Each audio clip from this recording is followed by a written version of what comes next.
अस्सलाम वालेकुम। नया दौर के साथ मैं हूं सबीउल हसनैन। नाजरीन, तहरीक इंसाफ के मुताबिक उन्हें इलेक्शन के लिए लेवल प्लेइंग फील्ड नहीं मिल रही और सुप्रीम कोर्ट ये चाह रही है कि तहरीक इंसाफ को फ्री एंड फेयर इलेक्शंस के लिए लेवल प्लेइंग फील्ड मिले। इसीलिए जो बैट का इलेक्शन सैम्पल है उससे मुतल्लिक केस भी समाअत के लिए मुकर्रर करने का अंदिया दिया है। चीफ जस्टिस काजी फैसल ने आज लेवल प्लेइंग फील्ड ना मिलने पर तहरीक इंसाफ ने तौहीन अदालत की दरख्वास्त जो दायर कर रखी थी उस पर समाअत हुई है। लेकिन तहरीक इंसाफ के जो वकला हैं खोसा सरदार लतीफ़ खोसा, वो सियासी बयानबाजी की हद तक ही ठीक है, लेकिन कोई ऐसा कागज़ सुप्रीम कोर्ट के सामने वो ना रख सके जिससे ये इस्टेब्लिश हो कि उन्हें लेवल प्लेइंग फील्ड नहीं मिल रही। मेरे साथ मौजूद है सीनियर सहाफ़ी है कमर जैदी, GTV से मुंसलिक है, सुप्रीम कोर्ट की रिपोर्टिंग करते हैं। इनसे चल के बात करते हैं आज की अदालती कार्रवाई से मुतालिक। कमर, ये बताइए कि आज सरदार लतीफ़ खोसा ने क्या आर्गूमेंट्स किए? देखिए सभी, इस केस को समझने के लिए इसका थोड़ा सा कॉन्टेक्स्ट आपके नाज़रीन के लिए और उसके बाद फिर हम आज की कार्रवाई पे आएंगे। लेवल प्लेइंग फील्ड के हवाले से सुप्रीम कोर्ट ऑफ पाकिस्तान में एक दरख्वास्त आई थी। उस दरख्वास्त पर चीफ जस्टिस ऑफ पाकिस्तान ने कहा था कि आप इलेक्शन कमीशन जाएँ, वो आपके कंसर्न्स को एड्रेस करेगा। फिर इलेक्शन कमीशन गए और उसके बाद जो इलेक्शन कमीशन से जब उनकी दाद रसी नहीं हुई तो वो यहाँ पर दोबारा दरख्वास्त लेके आए कि आर्टिकल 204 तौहीन अदालत के तनाजुर में जो है इस मुकदमे को देखा जाए और इलेक्शन कमीशन हमारी नहीं सुन रहा। फिर चीफ जस्टिस ऑफ पाकिस्तान ने गुज़िश्ता समाअत पर जो पंजाब के अरकान की जानिब से लेटर लिखा गया था उस पर चीफ सेक्रेटरी और IG पंजाब से जवाब तलब किया था और इसके साथ जो है लेवल प्लेइंग फील्ड के मामले पर इलेक्शन कमीशन को भी कहा था कि आप इसने इसमें क्या किया। ये इलेक्शन कमीशन पंजाब के जो मेंबर्स जी पंजाब के मेंबर की जानिब से ख़त लिखा गया था कि PTI के उम्मीदवारों की जो दरख्वास्तें हैं वो आ रही हैं, उनको लेवल प्लेइंग फील्ड नहीं मिल रही। इस ख़त का बार बार लतीफ़ खोसा ने हवाला दिया था, जिसके बाद ये कार्रवाई हुई थी।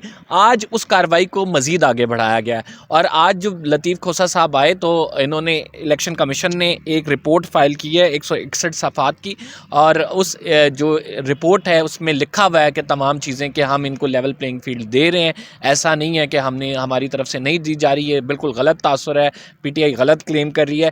और जस्टिस मोहम्मद अली मज़हर ने आज कहा कि आपके 1195 जो कागज़ात नामज़दगी हैं वो मंजूर हो चुके हैं। तो चीफ जस्टिस ने कहा कि what's wrong in the report, के रिपोर्ट में क्या ऐसा गलत लिखा है? जो कुछ रिपोर्ट में लिखा गया इसमें तो पता लग रहा है कि आपको लेवल प्लेइंग फील्ड दी जा रही है।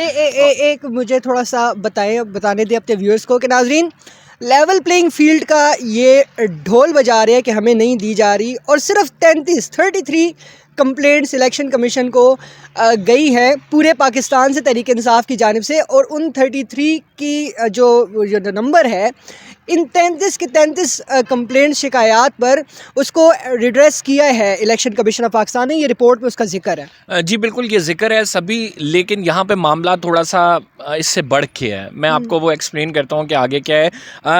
जस्टिस मोहम्मद अली मज़हर ने कहा कि अगर देखा जाए तो 76.8% आपके कागजात नामजदगी जो है मंजूर हो चुके हैं, जिसमें 1195 एप्लीकेशन थी वो मंजूर हो चुकी हैं। तो अब आपको क्या चाहिए, आप अदालत से क्या चाहते हैं? जिस पर लतीफ़ खोसा की जानिब से कहा गया, देखें हमारे टॉप टीयर्स जिसमें हमारे शाह महमूद कुरैशी साहब आते हैं, दीगर रहनुमा आते हैं, इनके सीनियर लीडरशिप्स के जो कागजात नामजदगी हैं वो देखा जाए एक पैटर्न के साथ मुस्तरद कर दिए गए हैं, जिस पर चीफ जस्टिस ऑफ पाकिस्तान की जानिब से कहा गया तो उसके लिए तो इलेक्शन कमीशन है, आप वहाँ पर दरख्वास्त करें, वो दरख्वास्त मंजूर हो सकती है, इलेक्शन ट्रिब्यूनल है। आप क्या चाहते हैं कि हम आपकी 100% दरख्वास्तें जो हैं सुप्रीम कोर्ट ऑर्डर करे इलेक्शन कमीशन को कि वो मंजूर कर ली जाएँ। ये जो है आइनी इदारे हैं और ये इदारे आपकी पार्लियामेंट आप लोगों ने बनाए हैं, हमें इनका एहतराम करना चाहिए, इनको मजबूत बनाना चाहिए। तो आप क्या चाहते हैं, इलेक्शन ना हो? जिस पर लतीफ़ खोसा की मुस्कुराए और उन्होंने कहा कि मैं 100% चाहता हूँ इलेक्शन हो, लेकिन जो कि मामलात किए जा रहे हैं, जिस तरह से MPO के तहत गिरफ्तारियाँ हो रही हैं, तो उस तरह से जलसे जुलूस नहीं करने दिए जा रहे, इलेक्शन का माहौल नज़र नहीं आ रहा है। जिस पर चीफ जस्टिस ऑफ पाकिस्तान ने कहा कि ये MPO आपकी जमात के लिए नहीं है, MPO का ऑर्डर तो फिर सारी जमातों के लिए होगा। जिस पर लतीफ़ खोसा की जानिब से कहा गया कि सर हमारी ही जमात के सिर्फ लोग जो हैं MPO के तहत पकड़े जा रहे हैं। फिर चीफ जस्टिस ऑफ पाकिस्तान ने कहा कि आप जो इल्ज़ामात लगा रहे हैं कि धांधली हो रही है, इसमें बताएं सुप्रीम कोर्ट ऑफ पाकिस्तान क्या कर सकती है। आप जो है इलेक्शन कमीशन, इंतखाबात इलेक्शन कमीशन ने कराने हैं और साफ़ और शफाफ इंतखाबात कराना उनकी डोमेन है, बताएं इसमें अदालत क्या कर सकती है। और फिर चीफ जस्टिस ऑफ पाकिस्तान के सामने जो एक और मामला है, इंपॉर्टेंट मामला, वो इसी दौरान अच्छा मुंशी की भी बात अदालत के सामने आई। चीफ जस्टिस को बताया गया कि मेरे मुंशी को उठा लिया गया, आप तो इससे वाकिफ़ हैं कि क्या हालात और वाक़यात चल रहे हैं। तो चीफ जस्टिस ने कहा कि मैं इससे वाकिफ़ नहीं हूँ, ना ही मेरे सामने ये केस है। और मुंशी क्या होता है? या तो फिर एडवोकेट ऑन रिकॉर्ड होता है या फिर लॉ क्लर्क्स होते हैं। ये मुंशी क्या चीज़ है? जिस पर लतीफ़ खोसा ने कहा कि ये केस जो मुंशी के हवाले से था, ये जस्टिस सरदार तारिक मसूद की अदालत में भी उन्होंने ऑर्डर्स किए थे इस पर। उन्होंने कहा तारिक मसूद साहब तो इस बेंच का हिस्सा नहीं है, तो हम इस पर अभी बात नहीं करेंगे, ना ही मेरे सामने केस है, मेरे आने के बाद से जो चीज़ें हुई हैं आप उन पर बात करें। फिर ये मामला भी चला गया। फिर बैट वाला मामला जो है अदालत के सामने आया। शुएब शाहीन साहब खड़े हुए और उन्होंने कहा कि हमें जो है इलेक्शन सैम्पल अलॉट नहीं, वो जो हुआ था उसके बाद फिर इलेक्शन कमीशन ने फैसला दिया, फिर पेशावर हाई कोर्ट से फैसला आया, फिर स्टे विकेट हो गया। तो ये मामला हम चाहते हैं कि आज ही समाअत के लिए मुकर्रर किया जाए। चीफ जस्टिस ऑफ पाकिस्तान ने कहा कि देखें, आप सिर्फ हमें ये बताएं कि किसने ये दरख्वास्त दायर की है। बताया गया कि हामिद खान साहब जो कि पीटीआई के वकील हैं, उनकी जानिब से ये दरख्वास्त दायर हुई है। और हामिद खान साहब जो हैं उनका चीफ जस्टिस ने पूछा वो किधर हैं।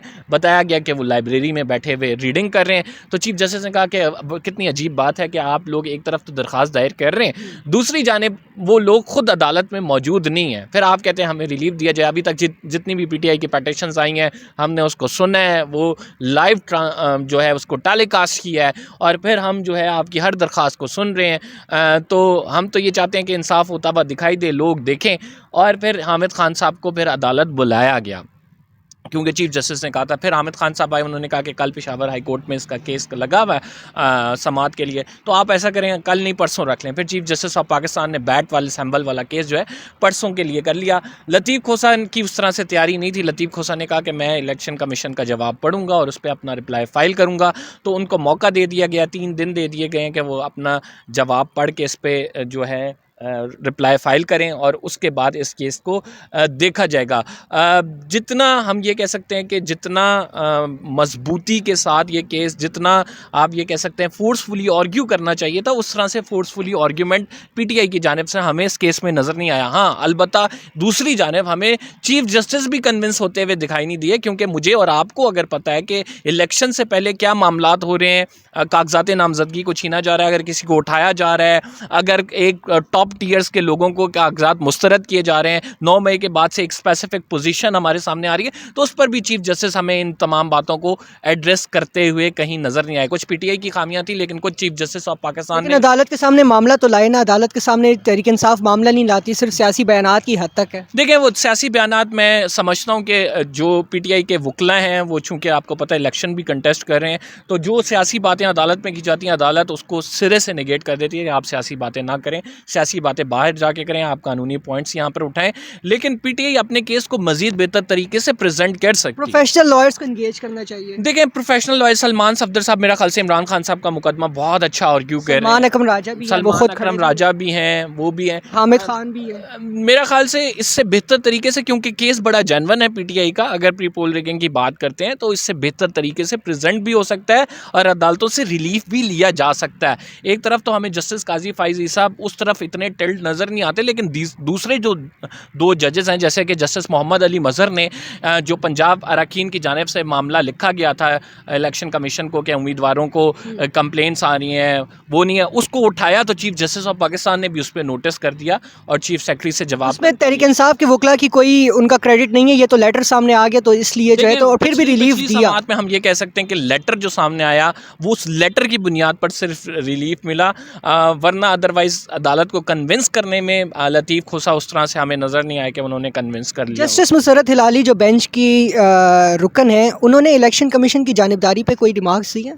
देखें, जस्टिस मुसर्रत हिलाली की एक तो बड़े कम आर्ग्यू करती हैं इस मामले को, रिमार्क्स देती हैं इस तमाम मामले पर।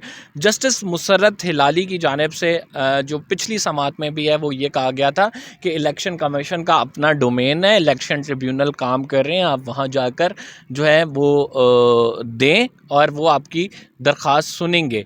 लेकिन हम ये देख रहे हैं कि जो पीटीआई है वो सुप्रीम कोर्ट ऑफ पाकिस्तान से रिलीफ लेना चाह रही है। पीटीआई चाह रही है कि ये फोरम जो है वो फैसला करे, क्योंकि उन्हें को ये लगता है कि इलेक्शन कमीशन एक बाइस्ड होकर चल रहा है उनके ख़िलाफ़, और जिस तरह से टेक्निकली उनको नॉकआउट किया जा रहा है, तो वो कहते हैं कि इसमें माजी में भी मिसालें मौजूद हैं, सिर्फ अदालत उज़्मा ही उनके केस का बेहतर तरीके से फ़ैसला कर सकती है। बहुत शुक्रिया कंबर जैदी साहब। तो नाज़रीन, जहाँ तक बैट का मामला है तो बिल्कुल सियासी पार्टियों को रेगुलेट करने के नाम पे इस तरह के फ़ैसले और फिर इलेक्शन सिंबल छीनना, इसमें बिल्कुल तहरीक इंसाफ का राइट है, उसको सिंबल मिलना चाहिए। जहाँ तक बात है इलेक्शन कमीशन की, तो जो उन्होंने जवाब जमा करवाया है उनको एक नुक्ता ये भी उठाना चाहिए था कि हम एक आइनी इदारा हैं, हमारे ख़िलाफ़ आर्टिकल 204 यानी कि तौहीन अदालत की कार्रवाई नहीं हो सकती।